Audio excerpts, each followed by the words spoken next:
Good evening, ladies and gentlemen. Welcome to the show tonight. Tonight's guest, we have guests calling from Chicago. We have a direct feed from Chicago, Illinois. We're calling and we're talking about the incarceration, the transition from prison to society, what's giving coming home from prison, and what's needed coming home from prison. On the phone, we have from Chicago, Rafi Peterson and Sam calling from Chicago. We want to introduce them to the audience. Welcome to the show, gentlemen. Good evening. How you doing? Good, good, good. We wanted you to introduce yourselves to the audience and allow them to know who you are and what you do for the formerly incarcerated coming home from prison. Okay, my name is Rafi Peterson, and I opened one of the first transition homes for Muslim males coming out of prison. I've been working with youth. I work with the tribes, or some people call them gangs. I call them tribes. I work with Operation Ceasefire. I've been the supervisor for them for a number of years, and on the Chicago South Side in the West Lawn area.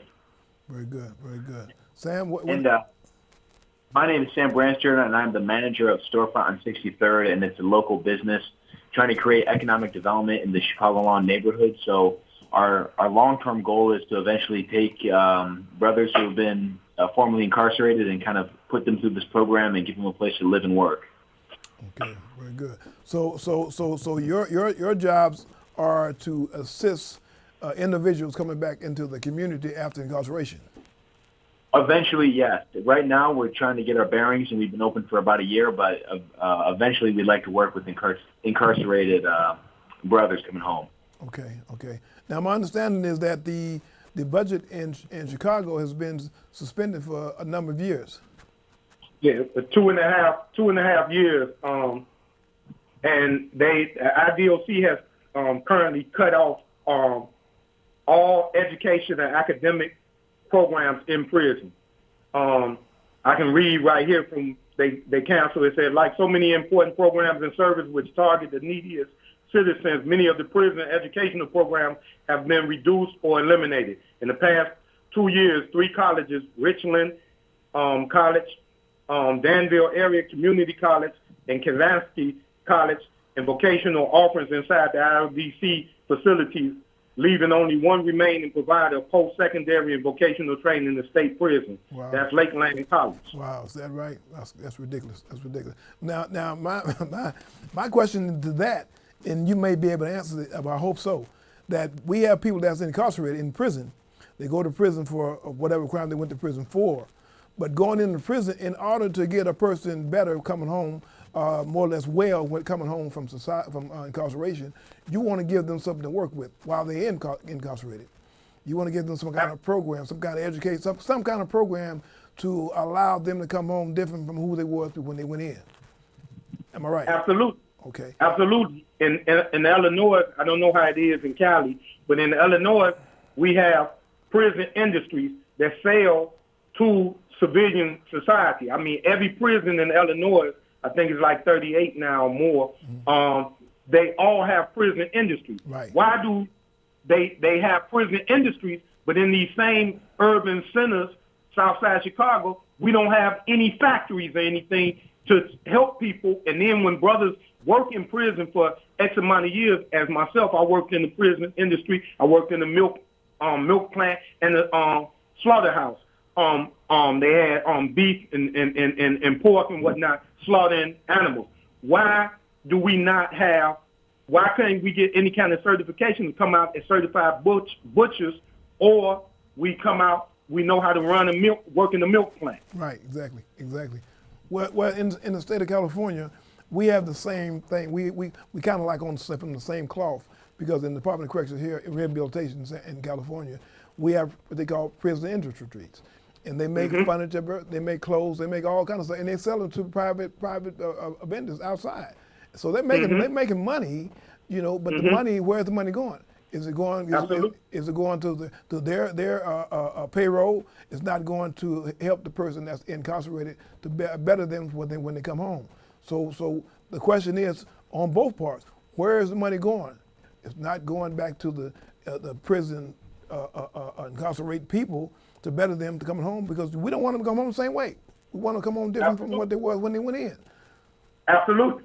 If you took and you look at all of the college, the academic, you look at Harvard, Yale, if they put that kind of money, and I got this article and it says here in this from the IDOC, if people get jobs upon release from prison, the rates of recidivism and reincarceration go down, I agree. which leads to long-term financial savings. I agree. Increased employment opportunities come from the education and vocational training provided by Illinois Public University and Community College, which contract with IDOC to provide these programs inside the prison. But Right. in this same article, that's what I read first, like so many important programs, these services which for the needy citizen, many of the prison educational programs have been reduced or eliminated. Exactly. So why would you do that? Exactly.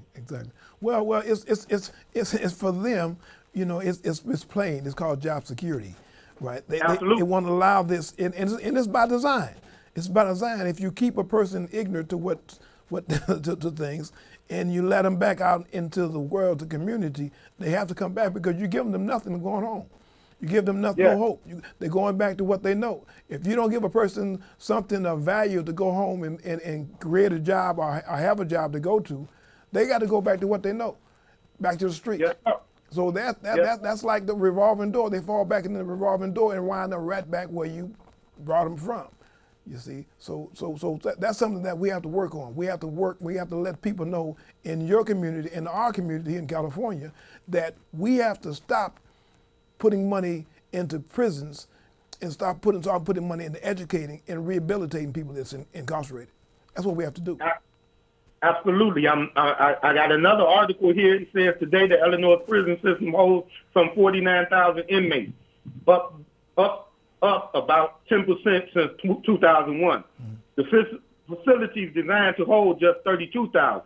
Housing each inmate for a year costs taxpayers more than $22,000, according to the John Howard Association, a prison watchdog group. More than a year in the state tuition and fees at the University of Illinois at Urbana-Champaign. So they rather pay more. They rather pay college tuition fees and hold a brother in prison than invest that in getting him together, and let him go to college and let him become a taxpayer. Yeah, that and doesn't in our state, we haven't had a budget in going on 3 years. Yeah, that doesn't make any sense. That doesn't make any sense. You know, where is the money going? Yeah, that's my question. Where is the money going that they're making in the prison industry? Now, in California, and if I'm right, in California, see, you can buy stock in prison industries. You can buy stock in prison industry in California, right? So this is a booming business. So what I would say myself, if I had a business, and if you have people that's buying stock in my business, I want you to buy stock in my business. So I'm not going to stop it. I'm going to allow it to keep on going on. Okay? Absolutely. So that money is going in my pocket. That money is going to me buying a summer home or buying what I want to buy for my family. So if I have this going on, why should I stop it? Why should I put money elsewhere? Because they're nothing. They don't make a difference. But they do make a difference. We do make a difference. We have families in our communities. We have mothers. We have fathers. We have siblings. We have kids. We have in our communities. We are part of our community. Allow us to come back in our community and be part of our community. If you allow us to come back with something that's tangible, like a certification, to be a part of something, we can come back and we can build our communities.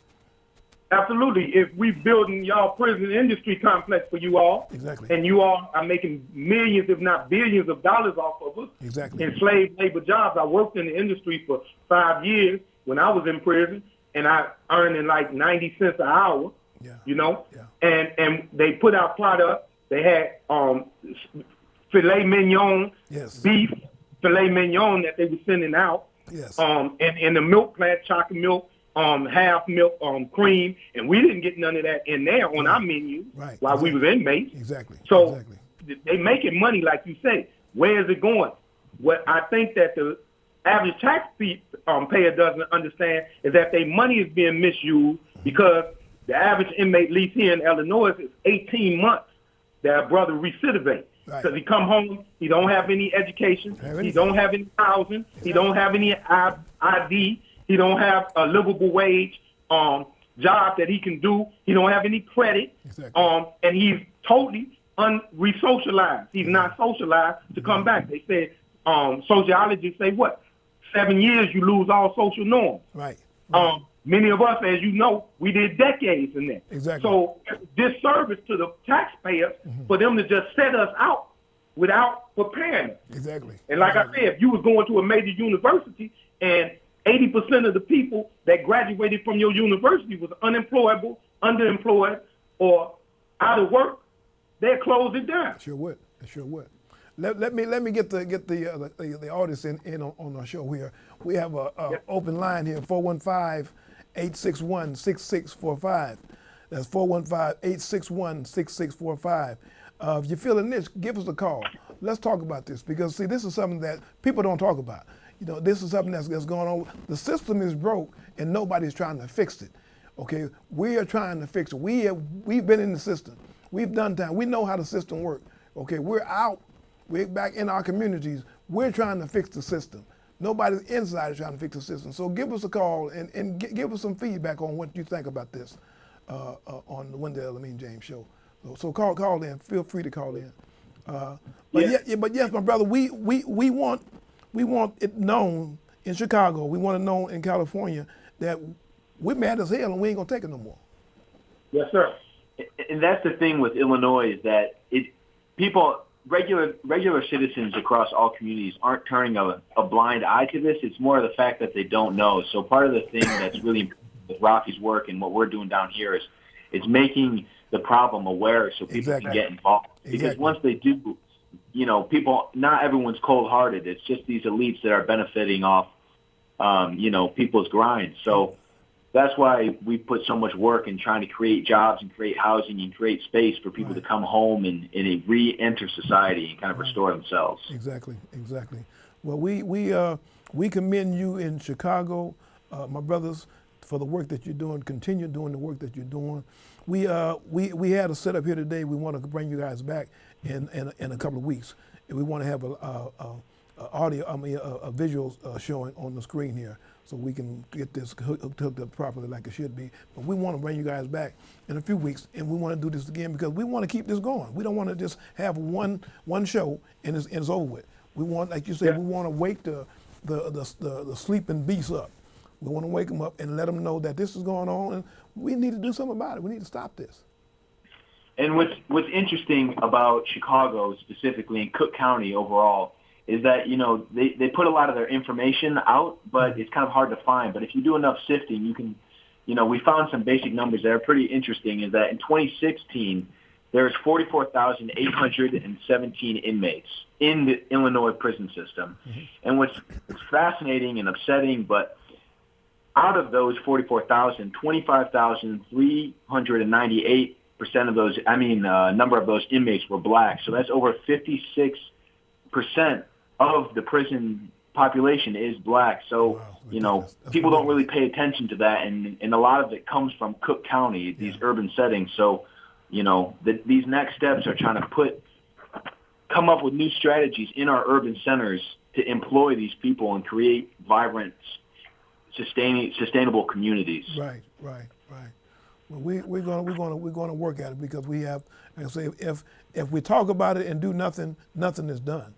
You know, but if we talk about it and we move somebody to open their mouth instead of being mute, you know, something is being done. So that's what we have to do. We have to work and we have to make people understand that, hey, this is what's going on in our society, in our communities that we live in. We walk in our communities, we see certain things, and nothing is done about it. We just look at it and turn our eye and keep going. But now we have a show here in California, and we're extending it to Chicago, Illinois, to allow on both sides to see what's going on in our prison system. And we welcome you to our show. We're glad to have you on the show this evening. And this is not our first. This is our first of many. So we want to continue this. Yes. And Brother Alameen, I wanted to, if I could, I'd like to, this May 31st, 2017, prison reforms and recidivism reduction efforts thwarted by Illinois' budget impasse. Illinois, the fifth largest state in the United States, is on the verge of entering the third year without a state budget. This is the longest any state has gone without a budget in modern history. And then it goes on to say the state is running a deficit of close to $6 billion, owes approximately $14.5 billion in overdue bills, and will owe an estimated $800 million in late fees and interest payment on these overdue bills. Wow. The inability of the Governor Rana and the Illinois General Assembly to finalize and pass a budget has been extremely detrimental to the citizens of this state. Wow. Statewide cuts have landed many Illinois in grim situations due to recidivism, reductions in services programs, and increased job losses. The Illinois Department of Corrections, like most state agencies, have been gravely affected by the budget impasse. Our prisoners experience the crippling effects of ongoing budget crisis in terms of service treatment, program reduction, elimination, lost contracts, and unattended physical plant issues, and in countless other ways. So if the state is feeling it, how is the inmates feeling it? And these inmates being released, coming out of a system that's broken, how can they be expected to function normally in a society? They can't. They can't. There's no way they can, because they're coming home the same way they went in, with nothing. With nothing. They, you go in and they work, like you say, they work in these prison industry for little kibbles and bits for nothing. The Jim Crow is going on now. They say that the Emancipation Proclamation said that slavery is abolished. Okay, it's abolished, it's over with. But if you commit a crime, you can come back in slavery. So they bring them back in slavery, and they make it to just as it says, slavery today. You're bringing in there, you're getting work, we send you back out, and you come back later on, we're gonna work you again. And that's what's going on in our communities. And people need to see what's going on, because it's in living color, it's live. You see, and it has to be stopped. We have to wake up people and let people know what's going on in our community, in our cities. In Illinois, they don't have a budget. Where's the money? Yeah, it's obvious that the public sector has mismanaged their money and resources over these past years, and it's really easy to focus on how negative and hard the situation is, because it's tough. But what we've noticed in the city of Chicago is that the silver lining is that this budget crisis is kind of forcing politicians, organizations, residents to understand that our public policy is broken and that we need to rethink this. And so hopefully, we got to stop looking towards the public sector to come up with these solutions. We got to start looking towards each other in the private sector and small businesses to kind of take lead and really lead the way for these inner city communities. Exactly. Well, they have these committees, these think tanks, so to speak, in different cities, and they got people that's never did time. They've never been on the inside. They don't even know what the prison look like inside, and they calling shots. How can you call shots on something that you don't know nothing about? You just got a job. You went to Harvard, you went whatever you went, you got a degree and whatever, but you don't really know anything about it. You got it out of a textbook. Okay, we need somebody in these positions that know where the money should go and will know where it's going and how it's going. That's what we need. And I think that's the positive movement with Rafi's work and everything that's going on in Chicago Lawn, is that we've been able to have people, myself coming from the suburbs and mixing with, becoming good friends with Rafi and what he's been through, is that it takes everyone coming together from every different background and every different academic level and neighborhood to really look at this situation, because, it's hard to imagine prison if you've never been through it, like you just said. Exactly. So we need to start working with brothers that have been through jail to really start solving the problem and addressing the issue. Exactly. Well, Brother Rafi, we sit around the same tables. We broke bread together, and we talked about this. How important it is for us to come together and build, because if we don't come together and build, it won't get done. So it's very important for us to come together and stay together as a collective group and build, because if we build, they gonna have to come. And when they come, they're going to have to listen. Absolutely. And the prime example of what you're doing, beloved, I mean, where you came from like we said before, last time we was together physically, what we said, we live in miracles. That's right. That's right. They threw the towels in. That's right. They threw the towels in on us. And look at you. And look at what you're doing. And look at, the work that we're doing. Right. Let the work, given the chance, given the opportunity. Right. And just like us, the thing is that we're not special. We just the ones that have been able to shine a little bit more. Because we was with a group of brothers. All of them was miracle walking. Yes. Everyone. You know what I'm saying? Everyone I'm doing something positive. Everyone. So given the opportunity, right. And that's the thing that we're trying to do here is create more opportunity on a larger scale, because we know what the brothers are faced with when they come home. Yes. We know that they are lacking the training, even just to go out and get their credit fixed. And we all got it. You can't even rent an apartment now, at least here in Chicago, if you ain't got a decent credit score. That's right. That's the same thing in California. You can't get it. You can't get housing. Yes. How can you get credit if you ain't never held a legitimate job? Exactly. And talk about rehabilitation. How can you be rehabilitated when you haven't been habilitated in the first place? Exactly, my brother. Exactly. Hey, well, look, we wanna thank you with an open hand in arms, and allow you to be part of the Wendell Elamine James Show and become our family here in California. We want to do this again in some weeks. We want to make sure that we have this live feed organized as it should be, as we wanted to be today, but we didn't. Same things happen. We want to fix this, work on this for next time, and we want to bring you back on the show in about 2 weeks. Bring you back, and we want to do this again and allow people to be able to call in, give some advertisement, and let people call in and be part of this. This was kind of like New Orleans. Thank you for having us, beloved. Thank you very much. And you're more than welcome. You're more than welcome. We want to thank you, the audience, for coming in and looking at the show tonight. This show would be on tomorrow at 1 o'clock on YouTube. So you'll be able to look at us on YouTube at your leisure. So we're going to put this on the show tomorrow on YouTube, and the following show, every show that we do goes on YouTube. So it'll be worldwide looked at. So we need help. We need help. Do what you can do to help us. We're calling out, we're crying out for help. Help the brothers and the sisters that's still incarcerated. We've come home. We've become conscious of what we need. So help the brothers and sisters that's incarcerated come home and be part of this world again. Thank you, and have a good night.